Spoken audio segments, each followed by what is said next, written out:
he's a cousin. He put me in touch with his brother in Cortez, Colorado, and suddenly I had 200 more cousins. Well, one thing leads to another.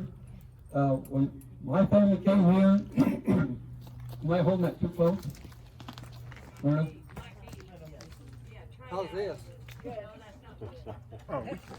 Okay. Well, you'll have to watch me.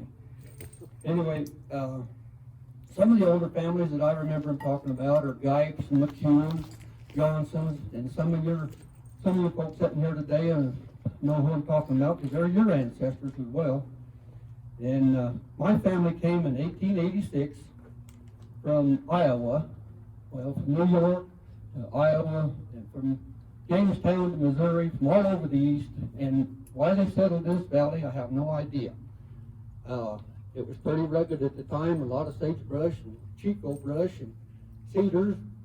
And I guess they seen the water was here and looked like good farm ground, so they just started farming. But when my granddad and great-granddad, or great-great-granddad, when they crossed the Gunnison River down here in that spring, they put my granddad in a feather tick, wrapped it up and put it in the back of the wagon. And when they started to cross the river, while the mattress floated up, Granddad floated out, and down the river he went. So they had, of course, they were horseback. Two of them had ropes on the wagon to keep it from tipping over. And so they turned the wagon loose, took after Granddad. Jerry's messing with it over there. It's just me, sorry. It's him. Anyway, they got him gathered back up and back in the wagon and ended up down here on what's now called Hamilton Road. And that's where they settled 160 acres. And right now, I'm probably not over a mile, as the crow flies, from where I was born. So I've moved a lot of times, but I haven't moved very far. So that's really all I know about the early settlers, except that they did come with sheep. They told stories of over 600,000 sheep that hit this area in the late 1800s, early 1900s. And of course there was a lot of conflict with the cattlemen. This was all pretty much one outfit right here, the Bar I. And that time, I think everybody in the world worked at the Bar I at some time. They were putting up hay or moving cows or something. And about one of the remaining settlers here, or relation, is Bobby Morris. His mother's granddad run that outfit for a long time. But after that, that phase went by, then the orchards become real popular, and so the big cow outfits went away. The bigger sheep outfits all went toward Hotchkiss and Paonia. Now, I always wondered how come my family was the only ones here that had a large bunch of sheep. Either they couldn't run us off, or we was too dumb to leave, or something. I always thought it was too tough to run off, but that ain't true, I'm pretty sure. So after the sheep and the cattle, then become, what? Back it up just a little bit. How's that? Better. Now I can't hear it. I can't either. It's hard getting deaf. That's why you have Are any of you folks getting deaf? No. Always one. No. What? I'd like to tell a little bit more about my granddad. He was kind of like me. He was into this and that and trying his best to make a living. But he left home at an early age and became a cowboy because he didn't want to be called a sheep herder. So he left home and started trading cows and cowboying a little bit. And he dealt a lot with a group of people we called the Finlanders. And they were in a little settlement kind of by themselves up Milk Creek. Well, they all had little 160 acre parcels and raised kids and potatoes and milked cows. That's where Milk Creek got its name, supposedly, is there was a cheese factory up there above Cockcroft's, and many of you know where that's at. and they would take the excess milk and just pour it in the creek. So that's where they claim Milk Creek got its name. Well, my granddad kept trading and buying property until he had probably 1,800 acres between Milk Creek and Surface Creek, and that's where he run his cattle. Took him a long time to do this because he traded for everything. His first cow, he probably didn't have any money. He probably traded, he was into cutting horses. If anybody, and I'm sure a lot of you know what it takes to castrate a colt. Not everybody can do it, not everybody's willing to castrate colts. So he got into business, and this led him all over the area. To every farmer and rancher, of course, had horses and had horse colts to cut. He charged $1.50 a head to cut these colts, and probably bummed a meal everywhere he went. And on my granddad, he wasn't going. If he was eating, he sat in. Whether invited or not, he was going to eat. So that's probably where he got his start by cows, and he charged everybody in this valley $1.50 for years. I got ledger of it just full of this, except this one guy, and he was kind of well-to-do. But anyway, my granddad charged him $2.50. He's just like, I'll get some of that old boy's extra money, you know. So it took him a lot of years to build up this cattle herd. And I've got a paper here that shows where he went to some bank, probably in Kansas City or somewhere, tried to borrow $3,000. Well, he already owed him $2,300, and his assets was $3,400, and so he probably had to do a lot of smooth talking to get that $3,000. But that could have bought several hundred acres at that time in that Milk Creek, Surface Creek area. So that's how that come by. And then my dad's, the next generation, we attempted everything from cattle raising to sheep shearing to coyote trapping to, we didn't do the bank robbing thing, I don't think. But we tried everything, and I still do that to this day, but every time I get broke, I go back to the sheep. The sheep have always made money, and they probably always will. A lot of the early cattlemen, and I've got a book here that states a lot of their names, they found out they could not make it in the cattle business, so they reverted to the sheep business. So that was probably more predominant back in the 1920s and 30s and 40s than the cattle industry. Montrose at one time was considered the sheep capital of the world, or the United States. So it was a big deal. So that brings me up to, probably to me, and I'd like the rest of them. I never did have a lot of money. I didn't know if it was poor times or poor management, but I'm going to say it was poor management. We never had any money, but we always had a good time. And there's several sitting here today that I look out there and it almost brings tears to my eyes to think about Bruce Bertram, Mama Bryson Bertram, Suzanne Hamilton, and different ones that I rodeoed with. Jerry McHugh. Little Britches was what, in my youth, brought this town together. That and the Harvest Festival Association. It was people in this town, I mean, there was 2,500 people attended the first Apple Fest, Harvest Festival. 1,200 people were served beef in the park. And I knew the man that did the beef at that time. He worked 3 days preparing the meat for just that meal. So, Little Britches was a big event. They limited the entrance to 200 people, 200 contestants. The last one they had 19 or something like that. So that's how the Little Britches went. I was attempted to be a rodeo clown. That didn't work out real good. We had and I've got a picture of the first and only Appaloosa mule in the United States at that time. And he was a white mule with black spots, about the size of $1. So we called him Dollar, and we tried to train him to do different tricks, and he taught us. Well, we were going to teach him. But it worked out pretty well for us. We didn't make any money, but they asked us to Cattleman's days. Cattleman's days was like the Greeley Stampede, Cheyenne Frontier days. Cattleman's days was a big thing. We got up there, got in the middle of that arena, 4,000 people and one dumb jackass. Well, 3 counting balls. But you think that donkey'd do what we wanted to do? Not on that day. We got him to sit down the first time in his entire life, but he wouldn't stand up for nobody.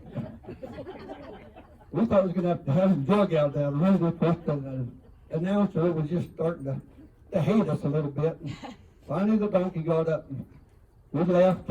That was our last rodeo right there.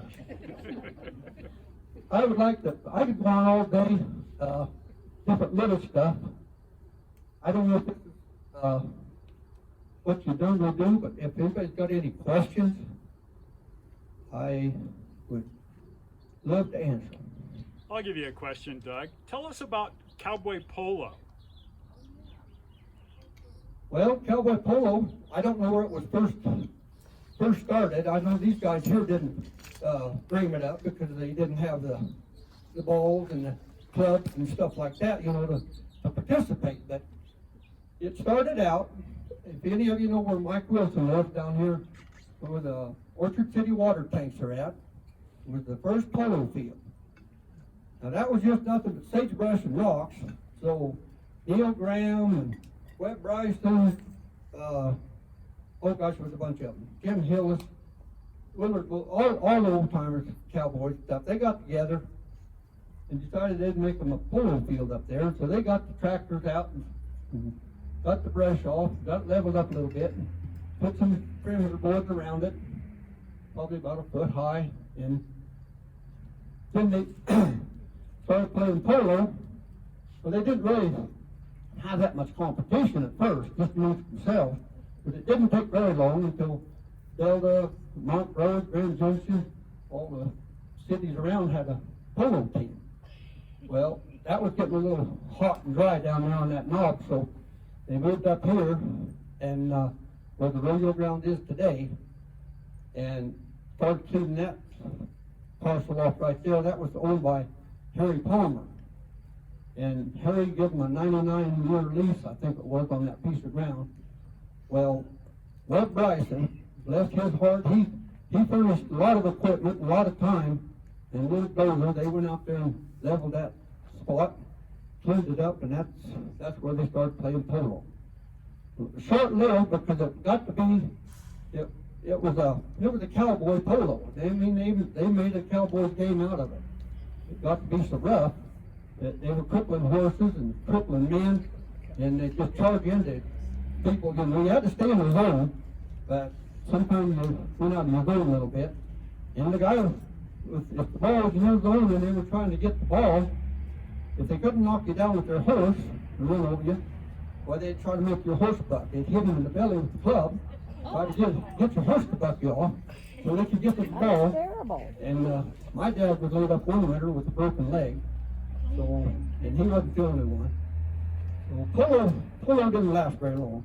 But when it did, we were asked to go to Telluride, Natarita. There were exhibition things, all over the country. And when we weren't playing polo, well, the Cedar teams then got to be real popular, and we traveled the same way with the Cedar teams. So, yeah, we were horseback, or at some horse event, most of my life. And how I got to be in sheep shearer, that was another story. I've spent most of my life shearing sheep and still am. And yeah, I'm pretty proud of what I've done, and extremely thankful for the people I've met. And I wouldn't have wanted to live anywhere else except for right here at Sea Ranch. Doug, how long does it take you to shear a sheep? Now or back when I was good? Well, I sheared 8 yesterday morning, just for exercise, and it probably took me an hour. And you just do 8 in probably about 15 minutes. So,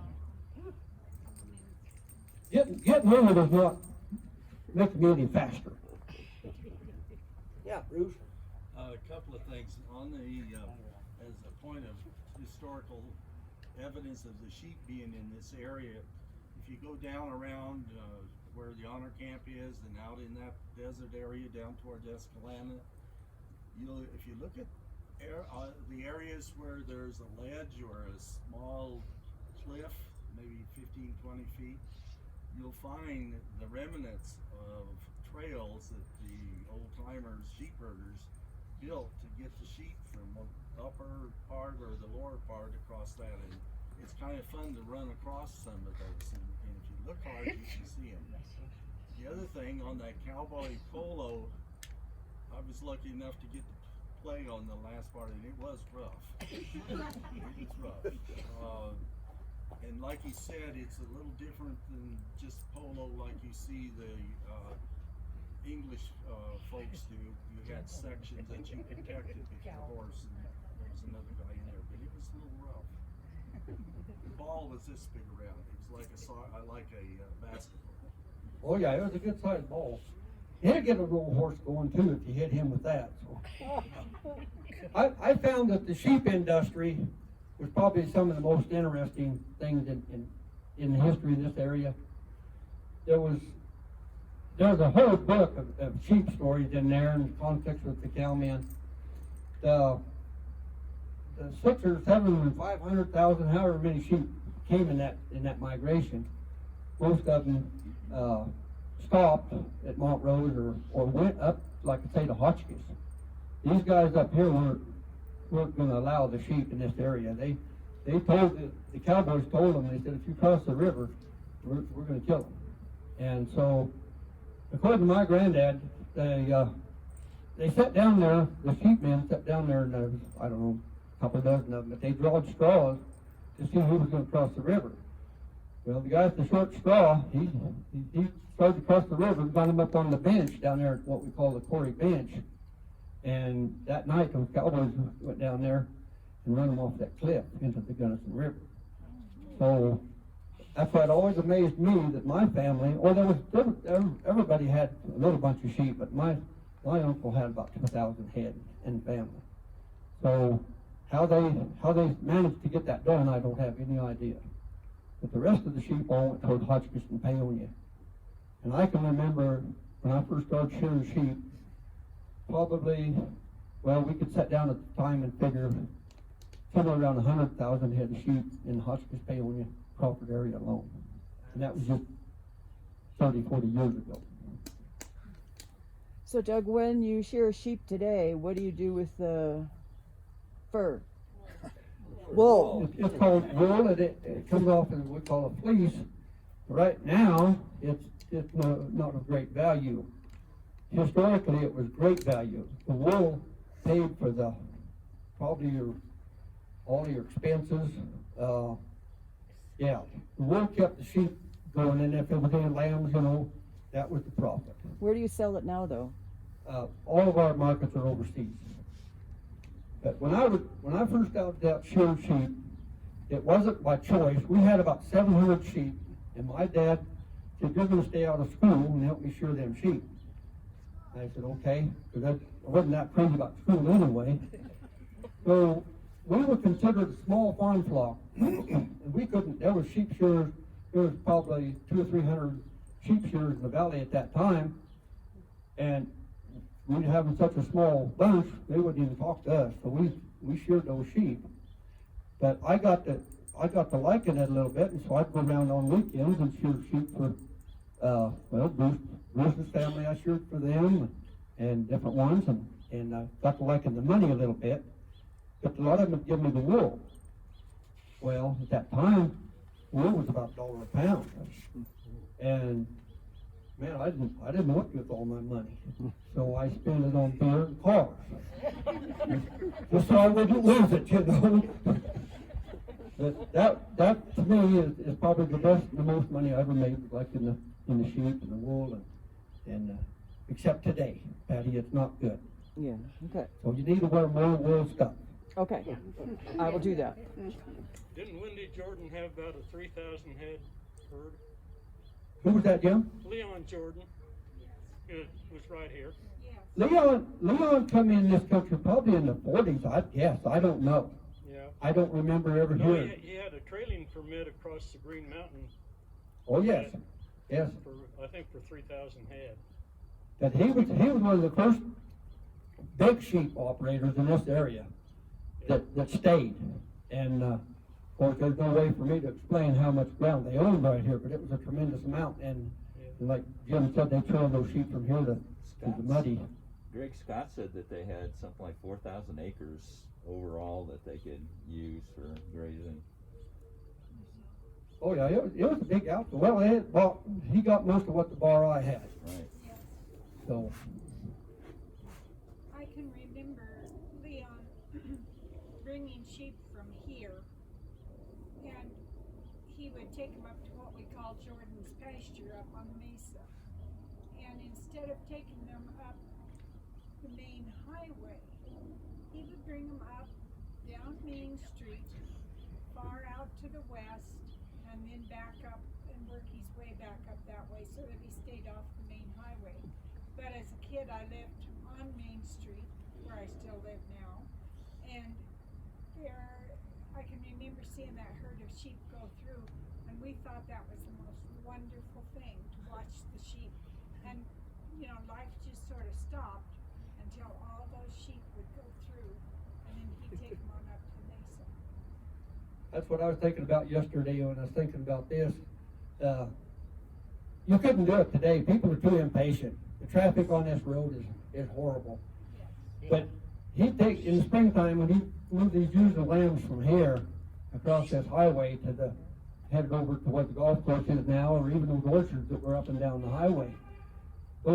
He just about gets started across the road, and Jimmy Bella's moved enough cows and calves, he knows what I'm talking about, and some of the rest of you. They just about get across the road, and the lambs would break and come back. Well, then the ewes had to come back. Well, they had to start over. Well, there was still some in the middle of the road looking for the lambs, so that held up traffic. So this could go on for 30 minutes. And they'd eventually get them across the road. Next day or two, you'd have same thing. They got them all worked over there. Doug, when they use this area right here for lambing, and I grew up the street, and you could hear those lambs in the spring all over town. Madison. They were everywhere.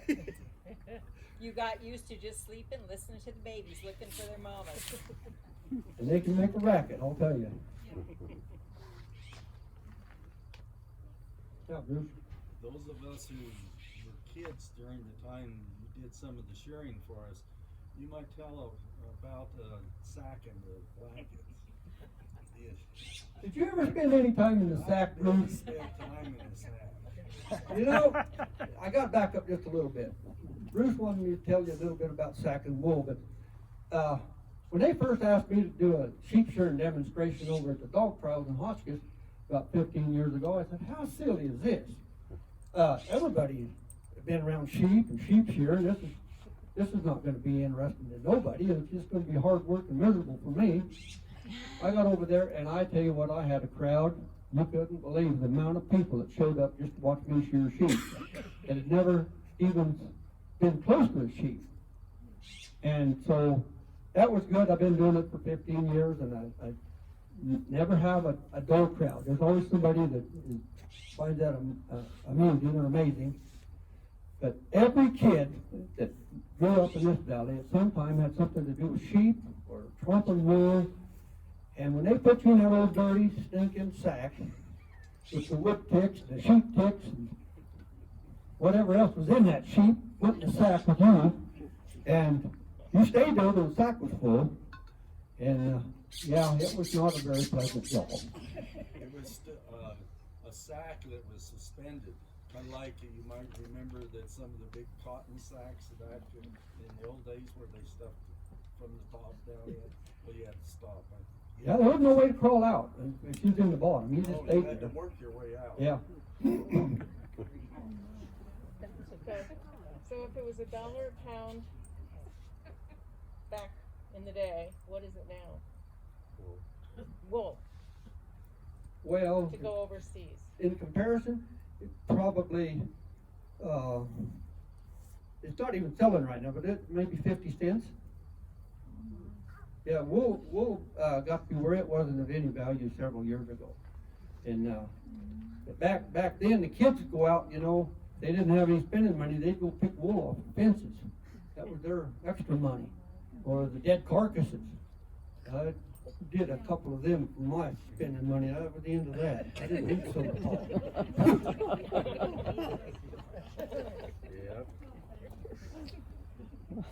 Yep. Yeah, Susie? Remembering that for the startup of the Little Britches rodeos, which were organized by all of our parents and put on by all our parents. And I think one of the reasons we had 200 people in the first rodeo is because it didn't matter if you had a horse or not. You got to come be in the rodeo. So it took a long time because I'd run the barrels and then I'd have to give my horse to my friend to run the barrels. So we had a lot fewer horses than we had contestants. Yeah, but we had great participation. Yeah. You know, it was great times, I thought. Yeah, Bruce?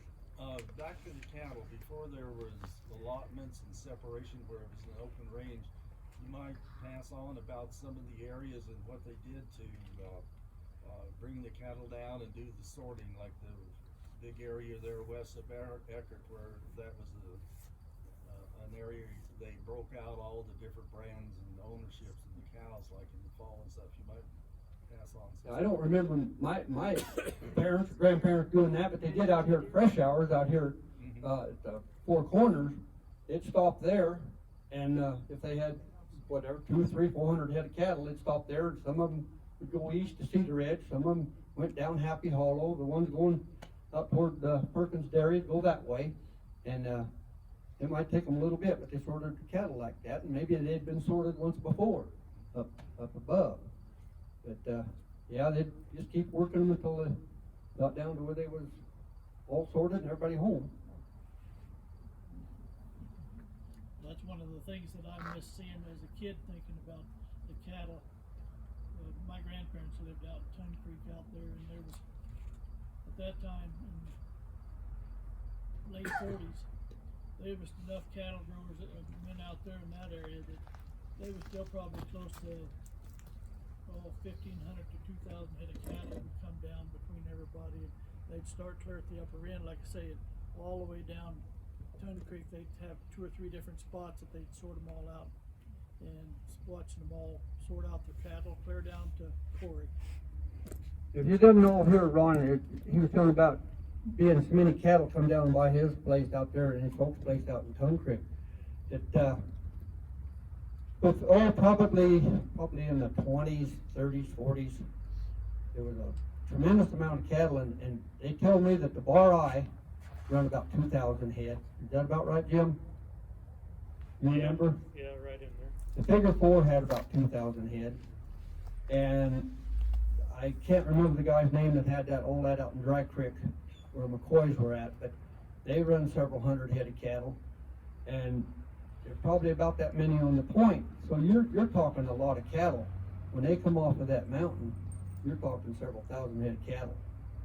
And yeah, and back then there was still some open parts. My granddad turned his cattle loose right up here about where the water tanks are at, above town. And there were some settlements above that in fenced areas, you know, little farms and acreages, but a lot of it was still open ground. In fact, is all of that up there between Milk Creek and Surface Creek was partially fenced and settled, but that's where they turned their weaner calves loose in the spring. A lot of them had late calves, and they weaned them in the spring and put them up there between those 2 creeks and wean them. They wouldn't cross either of those creeks when they were high, so they didn't have to have a fence. So that's where they turned them loose. But things have changed a lot. We don't even drive our livestock up and down the road anymore for fear of getting them run over. So. Doug, I can remember when your family used to go up by our place, and Colleen was your little sister, and her feet wasn't even reaching the stirrups yet. She was on this huge horse. I always watched for her to come by because it was so fun, because she was cycling around. Yeah. Well, we went early. All of us kids went as soon as we could ride, and always got to go seem like the most, more than the other kids, but I told Melody, I said, I think I got to go most of the time because it was easier to take me along than to listen to me whining. And so I always got to go. And I cherish those days. I spent a lot of time on Grand Mesa. There's a gentleman sitting right here, Jack Hicks. Him and his brother, my dad, they built reservoirs on Grand Mesa. I stayed up there a couple summers in a tent when I was 2, 3, 4 years old. And Susie Hamilton, her family, they worked up there in the reservoirs and built them and fished. And yeah, it's been a good life. You never did cowboy on a snowmobile though, did you? What, Jim? You never Cowboy on did a cowboy on a snowmobile. snowmobile though, did you? I wasn't as good as you, Jim. I can tell stories about that. Jimmy, I'm trying to keep it nice today. I think he was one of the ones that jumped off and caught a coyote one time off his snowmobile, but I never had those opportunities. My granddad roped a coyote one time, and he said that was a pretty busy little deal for a while. He said that coyote, instead of going to the end of the rope and laying down, he come right back, crawl into that horse. Of course, back then we didn't dally, you tied hard and fast, and you didn't want to lose a good rope for sure. So everybody was tied hard and fast, and he said getting his pocket knife out, cutting that rope was the longest advantage he's ever had. Doug, I remember when I first came to town, you were in another business. Do you remember that? Oh, yes, ma'am. Thank you for bringing that up. I was a real estate agent. How many of you remember that? Well, that brings back some memories right there. I'm 71 and a half years old, and from the time I can remember, I didn't like those real estate agents. Run them off. Get rid of them. My grandfather was, I got it in the scrapbook, he was the first and only real estate agent in Cedar Ridge, Colorado. From 1952 until 4 or 5 years. He was a broker, so he had to take all his stuff to Andy Jarrett and Delta to have him do the final papers. So all my life, other than my grandpa, I despised them realtors. They just wanted your money and was a nuisance. Not you, sweetie.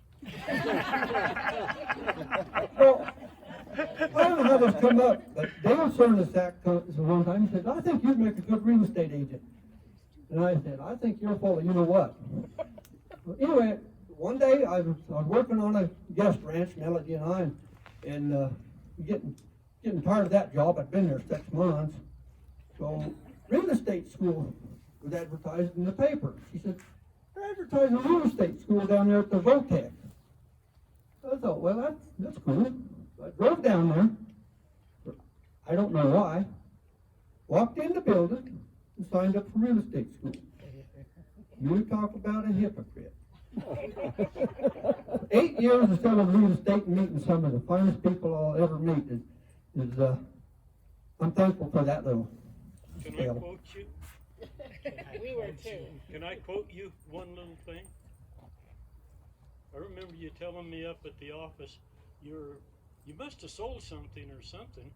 So you looked at me and said, Jimmy, I'm never going to do another honest day work in my life. You remember Well, that?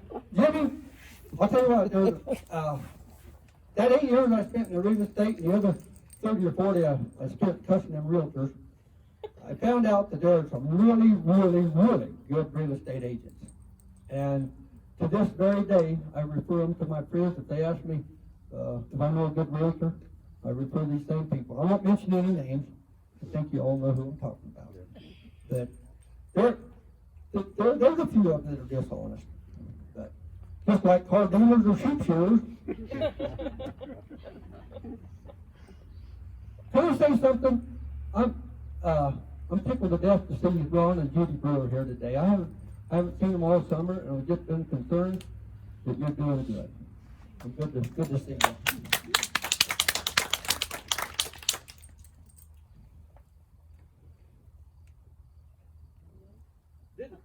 You You guys didn't have any questions. You didn't want me to teach you how to shear sheep or anything, did you? I wanted you to bring a sheep up here. Yeah, I thought that you were going to do a demonstration here. We'll do that next year, right? That sheep shearing is hateful work. When I first started shearing sheep, like I tell you, I was just a kid in high school. And I weighed about 110 pounds, and I wasn't very.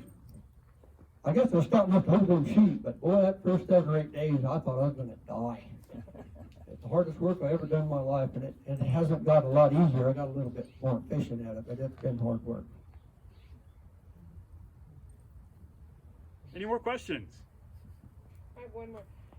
So when I go to Delta in the fall, there are these huge herds. What do I call them? Herds of sheep? Bands. What? Bands. Vans? Bands of sheep. Bands. Who owns all of those? And Well, there isn't very many anymore.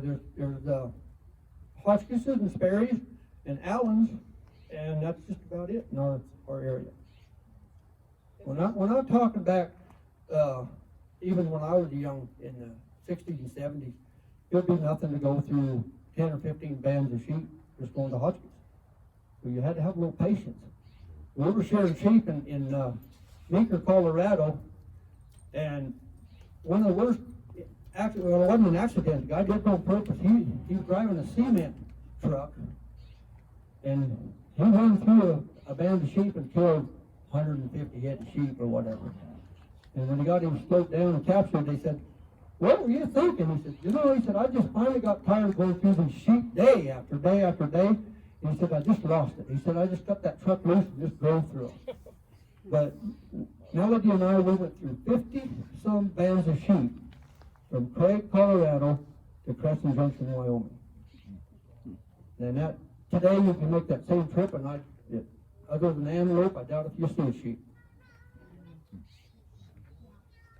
I have to add, when we first got married and he told me he was going to make our living shearing sheep, it was kind of a shock to me because I grew up in Arizona and the Navajo women sheared the sheep. And I didn't even know that they sheared sheep with electric clippers. And so I was kind of surprised when he sheared sheep, when I watched him shear sheep the first time. And he did an amazing job. And his dad always swore up and down that he sheared better with an audience. So he offered to pay me to stand there and watch Doug shear sheep. But when he had a big crew of sheep shearers, we kept a track of his shearing crew that year sheared about 80,000 head of sheep, and they started in January around the Montrose area, and we usually finished up in Dillon, Montana around the 1st of July, and we almost always made it home by the 4th of July. They sheared sheep that long. And at when he had the big crew, he had 24 men working for him. So that was a lot of sheep. And we figured at that time that the 80,000 head that he sheared at that time was about a 16th of all the sheep in the United States at that time. And that would have been in the mid-70s. Well, the sheep numbers in the United States have dropped considerably from the time of, even before George Washington. I was reading some history, and 2 or 3 of the presidents had sheep right on the White House lawn. They kept sheep, and somewhere I read there was a not really a law. It's kind of like the law that you got to pack a gun in Georgia, and everybody was supposed to have sheep, and it was because they were, for the wool and the meat, and of course, and that meant that almost everybody had a few sheep. Well, in 1955, 56, there was 50-some million head of sheep in the United States. Today, there's less than 5. So the numbers have gone away. It's not anything like we knew at one time.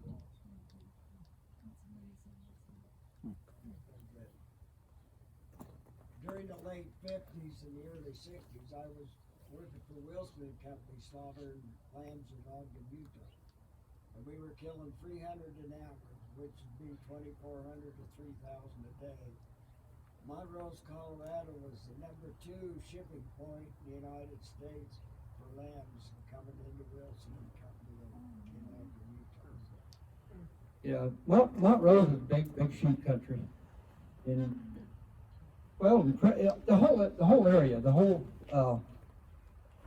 I would love for everybody to read this one book that I've got. It was given to me, and I don't know if you can buy them. I'm sure you can buy them, but it's a lot of history about the sheep and the cattle in this part of the country.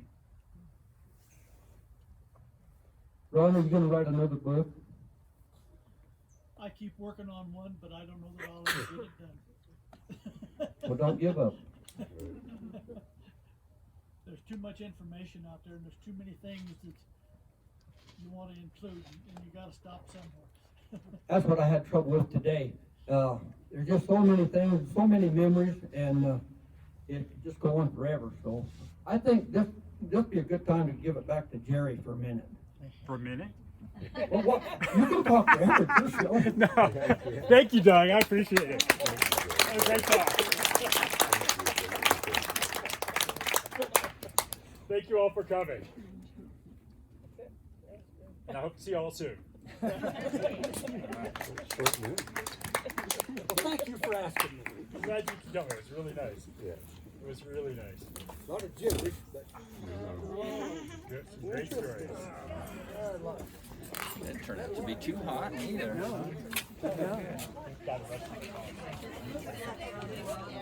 I'll trade you. Thanks for sending that. Oh, you're welcome. You're welcome. I want to make sure you got it. Greg, You understand this? He's 8 months now. So that was just that one section. Thank you, that was great. that's quite that interesting. I think we Yeah, he's a good one.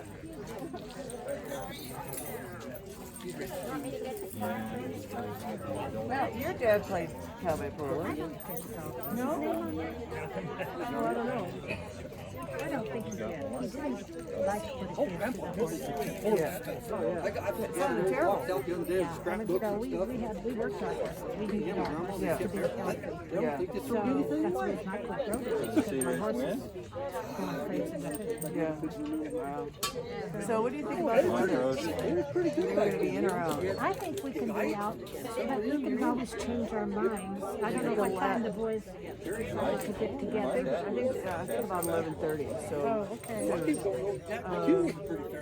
And then if it looks like it all of a sudden gets bad, we'll just rearrange furniture and bring stuff inside. Okay. Yeah. All right. Do you have tablecloths? I have one. I'm bringing 3. Okay. Because I've got a couple round plastic ones. Well, 2 of mine they're all plastic. Yeah. Okay. That's what you need with logs. Yeah. What if, and we have, do you have bibs? She's there. Give her What if I can get bibs out of